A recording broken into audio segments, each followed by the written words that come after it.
मंडळी ज्या चेहऱ्यांना पाहून करोडो तरुण फॉलो करतात, त्यात शाहरुख, अजय आणि टायगरला पान मसाल्याच्या जाहिरातीमुळे एफडीआयने थेट नोटीस पाठवली। पण वर्षाला कोट्यवधी रुपये कमवणाऱ्या या स्टार्सना अशी काय मजबुरी आहे की यांना 5 ते 10 रुपयाच्या पान मसाल्याची जाहिरात करावी लागते। अलीकडच्या इंडिया रिच लिस्टनुसार शाहरुख खानची एकूण संपत्ती तब्बल 12,490 कोटी रुपये आहे। समजा हे पैसे बँकेत ठेवून त्यावर फक्त 7% व्याज जरी मिळालं तरी वर्षाला 874 कोटी रुपये व्याज येईल।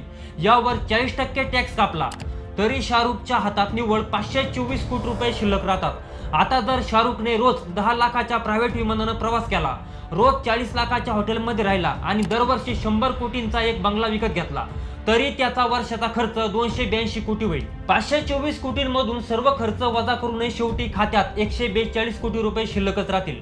मग ज्याच्या पुढच्या 7 पिढ्या बसून खाऊ शकतात त्याला 5 रुपयाच्या विमलची जाहिरात का करावी लागते? देशात गुटख्यावर बंदी आहे म्हणून विमल इलायची दाखवून ही जाहिरात केली जाते। दाणे दाणे में केसर का दम म्हणणारे हे स्टार्स 5 रुपयांच्या पुडीत केसर असल्याचा दावा करतात। चित्रपट बनवण्यासाठी 2 वर्ष घाम गाळावा लागतो, पण या पान मसाला कंपन्यांकडे इतका अफाट पैसा आहे की त्या फक्त 2 दिवसाच्या शूटिंगसाठी या स्टार्सना 80 ते 100 कोटी रुपये येतात। जनतेचा रोष पाहून अमिताभ बच्चन आणि अक्षय कुमार यांनी या जाहिरातीमधून माघार घेतली आणि माफी मागितली, पण शाहरुख खान, अजय देवगण आणि टायगर अजूनही यातून माघार घ्यायला तयार नाही।